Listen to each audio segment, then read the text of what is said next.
স্বামী স্ত্রী কিংবা স্ত্রী স্বামীর লজ্জাস্থানে উত্তেজনাবশত মুখ লাগাতে পারবে কিনা? আত্মহত্যার হায়াত শেষের মধ্যে পার্থক্য কি? আমার অজু করতে অনেক পানি নষ্ট হয়ে যায়, দয়া করে সুন্নত তরিকে অজু করার নিয়ম দেখাবেন। বৈদ্যুতিক শকে মারা গেলে সে কি শহীদের মর্যাদা পাবে? একজন মানুষ আত্মহত্যা করলে আমাদের সমাজে প্রচলিত নিয়ম হচ্ছে তাকে জানাজা দেওয়া যাবে না, কবরস্থানে তাকে দাফন করা যাবে না, তাকে কবর জিয়ারত করতে পারবো না। প্রশ্ন হচ্ছে এই প্রচলিত নিয়মগুলো কি ইসলাম কি বলে? তালি দেওয়া ও শীষ দেওয়া কি ইসলামে হারাম? যে কোনো অবস্থায় ফরজ নামাজ পড়তে হবে, অর্থাৎ পাক কাপড় না থাকলে নাপাক কাপড়েই পড়তে হবে, এটা ঠিক কিনা? হক নষ্টকারী, জাদু টোনাকারী আত্মীয় স্বজনের সাথে সম্পর্ক রাখা কি বাধ্যতামূলক, বা কেমন সম্পর্ক রাখা উচিত? আর দেরি না করে চলুন আমরা যে সমস্ত প্রশ্ন ইতিমধ্যে আমাদের কাছে চলে আসছে সেগুলোর উত্তর দিতে শুরু করি। এরপরে ফায়জা ইবনাত চুহি আপনি জানতে চেয়েছেন, তালি দেওয়া ও শীষ দেওয়া কি ইসলামে হারাম? গুরুত্বপূর্ণ একটি প্রশ্ন করেছেন। অনেকেই বিভিন্ন অনুষ্ঠানে দেখা গেল যে কাউকে উৎসাহ দেওয়ার জন্য বা কারোর কোনো কথার সাথে ঐকমত্য পোষণ করেছেন সেটা প্রকাশ করবার জন্য হাতে তালি দিয়ে থাকেন, আবার অনেকে মুখে শীষ দিয়ে থাকেন। এই বিষয়গুলোর ইসলামী শরিয়াতে জায়েজ না জায়েজ হওয়া নিয়ে আমাদের সমাজে কিছুটা ধোঁয়াশা রয়েছে অনেকের মধ্যে। দেখুন, হাতে তালি দেওয়ার বিষয়ে রাসূল করিম সাল্লাল্লাহু আলাইহি সাল্লামের নির্দেশনা একটি পাওয়া যায়, সেটি হলো মেয়েরা জামাতবদ্ধ নামাজে ইমামের ভুল শুধরাবার জন্য হাতে তালি দিবেন, আর সেটা হবে হাতের উল্টা পিঠের সাথে হাতের তালুর সাথে বাড়ি দিয়ে আওয়াজ দিয়ে তারা ইমাম সাহেবকে সাবধান করবেন। আর পুরুষ মুসল্লি থাকলে তারা সুবহানাল্লাহ বলে ইমাম সাহেবকে ভুল হয়েছে সে বিষয়ে শুধরানোর চেষ্টা করবেন, তার দৃষ্টি আকর্ষণ করার চেষ্টা করবেন। এ হলো মৌলিক নির্দেশনা। এর বাইরে আর বিশেষ কোনো জায়গায় বা ভিন্ন কোনো জায়গায় তালি দেওয়ার কথা ইসলামী শরিয়াতে কোথাও বলা হয়নি, বরং কোরআনে কারিমে সূরা আনফালে, যথাসম্ভব সূরা আনফালেই আল্লাহ সুবহানাহু ওয়া তাআলা ৩৫ নম্বর আয়াতে বলেছেন যে ওমা কানা সলাতুহুম ইল্লা মুকাআন ওয়া তাসদিয়াহ ইনদাল বাইতি ইল্লা মুকাআন ওয়া তাসদিয়াহ, অর্থাৎ মক্কার মুশরিকরা কাফিররা তাদের ইবাদত ছিল তারা বাইতুল্লাহর পাশে গিয়ে শীষ বাজাতো এবং হাতে তালি দিত, এটাকে তারা ইবাদত হিসাবে করত। এবং অনেক উলামা ইকরাম বলেছেন এটা তারা সাধারণ উৎসবে সাধারণ আনন্দেও তারা হাতে তালি দিত। তো ইবাদত হিসাবে যদি কেউ হাতে তালি দেয়, শীষ দেয়, তাহলে তো সরাসরি হারাম, এতে কোনো সন্দেহ নেই। আর যদি ইবাদত হিসাবে না দেয়, এমনিতে সাধারণ অনুষ্ঠানে উৎসাহের জন্য হাতে তালি দেয় বা শীষ বাজায়, তাহলে সেটা কমপক্ষে মাকরুহ হবে, অর্থাৎ এটি অপছন্দনীয় হবে। সরাসরি হারাম হবে কিনা সেটা কেউ কেউ বলেছেন, তবে বিশুদ্ধ মত অনুযায়ী এটি মাকরুহ হবে, সাধারণ অবস্থাতে সরাসরি হারাম হবে না। আমরা কাউকে উৎসাহ দেওয়ার জন্য বা কোনো আশ্চর্যজনক কিছু দেখলে আমরা সুবহানাল্লাহ বলবো, আল্লাহু আকবার বলবো, সেটাও ইন্ডিভিজুয়ালি যার যার মতো বলবো। দলবদ্ধভাবে এরকম মানে একসাথে স্লোগান দিয়ে আল্লাহু আকবার বলা, সুবহানাল্লাহ বলার কোনো নির্দেশনা হাদিস কোরআনে পাওয়া যায় না। যার কারণে যার যার জায়গা থেকে আমরা সুবহানাল্লাহ বলবো, আলহামদুলিল্লাহ বলবো। মুমিনের এ জাতীয় কথাগুলো উচ্চারণের মাধ্যমে তিনি সওয়াব পাবেন, ভালো একটা কথা বলা হয়ে গেল। কিন্তু হাতে তালি দেওয়া এটা মুসলিমদের কালচার নয়। যদি কেউ দেন তাহলে সেক্ষেত্রে তিনি হারাম করে ফেলেছেন বা বড় কোনো গুনাহ করে ফেলেছেন, বিষয়টি সেরকমও নয়, যেহেতু এটাকে ইবাদত হিসাবে দেওয়া হচ্ছে না। এরপরে লামিসা আনোয়ার আপনি জানতে চেয়েছেন, হক নষ্টকারী, জাদু টোনাকারী আত্মীয় স্বজনের সাথে সম্পর্ক রাখা কি বাধ্যতামূলক, বা কেমন সম্পর্ক রাখা উচিত? দেখুন বোন লামিসা, যারা জাদু টোনা করেন এবং আপনার অন্য কোনো অন্যায় কাজে লিপ্ত, তারপরে আপনার অন্যের হক নষ্ট করছেন, এই টাইপের আত্মীয় স্বজনের সাথে সম্পর্ক রাখতে গেলে যদি আপনি নিজে ক্ষতিগ্রস্ত হওয়ার আশঙ্কা থাকে, তাহলে সেক্ষেত্রে আপনার জন্য তার সঙ্গে সম্পর্ক রক্ষা করা জরুরি নয়। আর যদি তিনি অন্যের সঙ্গে এই কাজগুলো করেন, আপনি নিজে ক্ষতিগ্রস্ত হওয়ার ভয় না থাকে, তাহলে কিন্তু আপনি তার সাথে একজন আত্মীয় হিসেবে নর্মাল যে সম্পর্ক সেটা আপনি তার সাথে রাখবেন। হ্যাঁ, আপনার তার প্রতি যদি সম্পর্ক না রাখার কারণে সে যদি প্রেশার ফিল করে এবং তার মাধ্যমে যদি সে সৎপথে ফিরে আসার সম্ভাবনা থাকে, তাহলে অবশ্যই আপনি অভিমান করতে পারেন তাকে সংশোধনের পথে আনবার জন্য। আর যদি সেরকম বিষয় না থাকে, আপনি তার সাথে নর্মাল সম্পর্ক রাখতে হবে অ্যাজ এ আত্মীয়, আর তার অন্যায়ের দায়ভার তাকে বহন করতে হবে, আপনাকে বহন করতে হবে না ইনশাআল্লাহ বিদিনিল্লাহ। আর যদি তার ক্ষতিগুলো আপনাকেই বরং পেয়ে বসতে পারে, আপনারও ক্ষতি করতে পারে, এরকম হয়, তাহলে সেক্ষেত্রে আপনি তার থেকে দূরে থাকবেন ইনশাআল্লাহ বিদিনিল্লাহ। মান্না ইসলাম জানতে চেয়েছেন, নতুন বিয়ে হলে মুরব্বীরা বলে দেয় যে স্বামী শ্বশুর শাশুড়ি ও ওই বাড়ি মুরব্বীদের পায়ে হাত দিয়ে সালাম করতে হবে, এটা কতটা যৌক্তিক? দেখুন তামান্না বোন, এটা মোটেও যৌক্তিক নয়। সালামটা মুখে হবে, শ্রদ্ধা প্রদর্শন হবে নিজের আচার আচরণ দ্বারা, কিন্তু মাথা নুইয়ে সালাম দেওয়া, আপনার পা ছুঁয়ে সালাম দেওয়া, এটা কোনো সুন্নাহ সম্মত পদ্ধতি নয়। সালাম একটি ইবাদত, একটি আমল। আমল এবং ইবাদত কোরআন এবং সুন্নাহর বাতানো পদ্ধতিতে হতে হবে। আমল ইবাদত নিজের মন গড়া পদ্ধতিতে হয় না। সালামের জন্য একটাই পদ্ধতি আমাদেরকে শিক্ষা দেওয়া হচ্ছে, সেটা হলো যে আসসালামু আলাইকুম বলে মুখে উচ্চারণ করা, দূর থেকে হলে হাত দিয়ে ইশারা করা। এর বাইরে মাথা নুইয়ে সালাম, এটা ইসলামী শরিয়ার কোথাও নাই। কোরআন হাদিসের কোথাও আমাদেরকে এরকম সালামের কথা বলা হয়নি। হিন্দুদের পদধূলি নেওয়া, চরণধূলি নেওয়া, সেখান থেকে কদম বসি, সেখান থেকে পাশুয়ে সালাম, এই ধাপে ধাপে এগুলো আমাদের কাছে আসছে।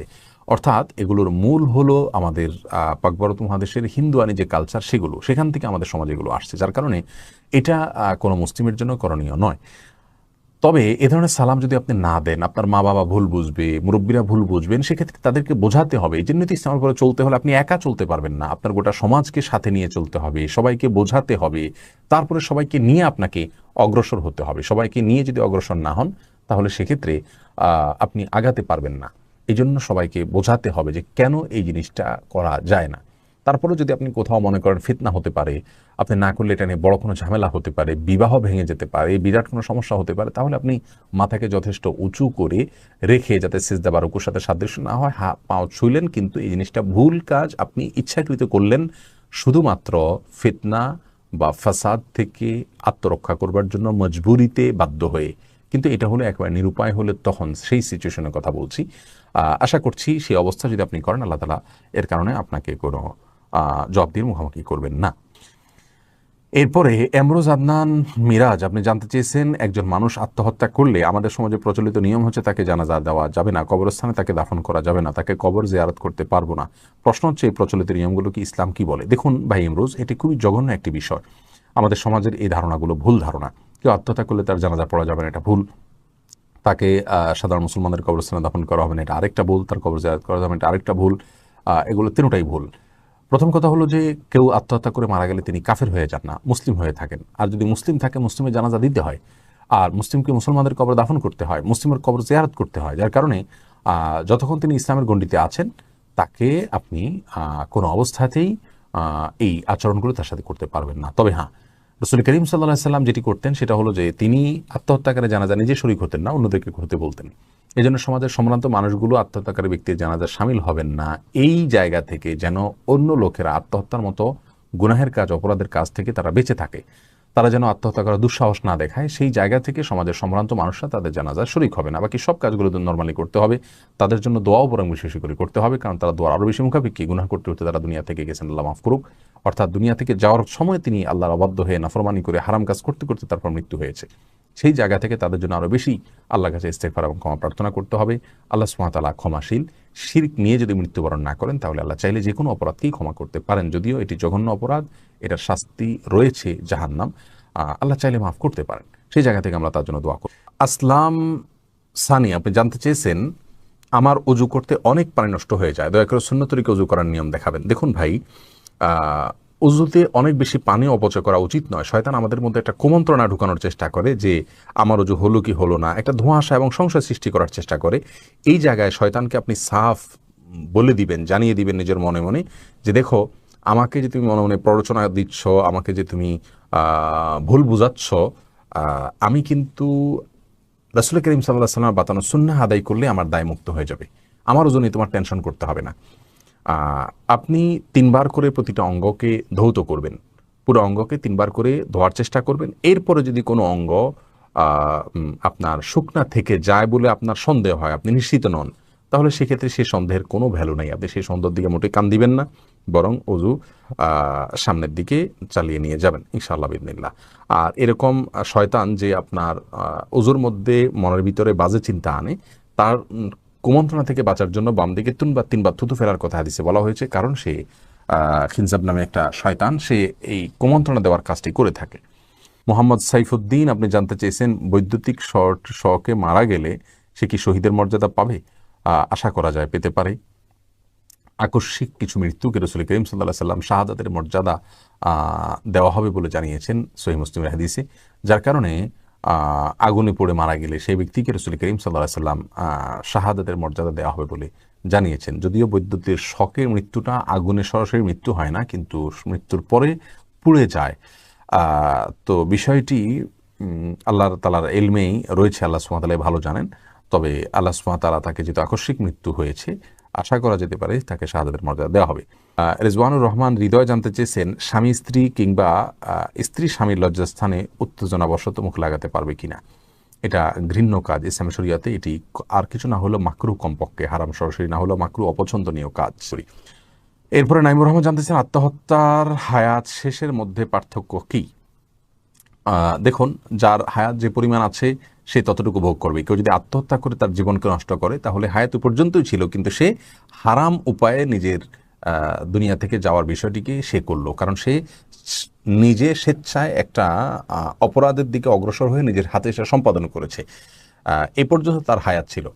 সে যদি এটা না করত তাহলেও তার মৃত্যু হতো, কারণ যেহেতু তার জন্য এই পরিমাণ সময় বরাদ্দ আছে।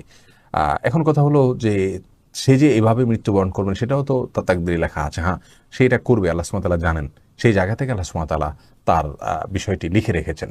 যাই হোক, অতএব আত্মহত্যা করলে তার যে নির্দিষ্ট হায়াত আছে সেটা তিনি ভোগ করেন না, বিষয়টা তা নয়। কেউ বলতে পারেন তাহলে তার অপরাধ হবে কেন, তিনি তো তার হায়াত ভোগ করেছেন, নির্দিষ্ট হায়াত তিনি যা পাওয়ার সেটাই তিনি ভোগ করেছেন, তাহলে তার তো কোনো দোষ হওয়ার কথা নয়। এর উত্তর হলো যে আসলে আপনি যেই ইয়েটা করলেন, আত্মহত্যাটা করলেন অথবা যেই করুক, এই আত্মহত্যা করার মাধ্যমে আপনি একটা খারাপ কাজ এর দিকে অগ্রসর হয়েছেন এবং নিজে হাতে সেটা করেছেন, এই জন্য আপনার গুনাহ হবে, পাপ হবে। আপনি আপনার জীবনকে সংক্ষিপ্ত করে ফেলেছেন, আগেভাগে আপনি আপনার হায়াতকে শেষ করে ফেলেছেন, এই জন্য গুনাহ হবে, বিষয়টি কিন্তু তা নয়।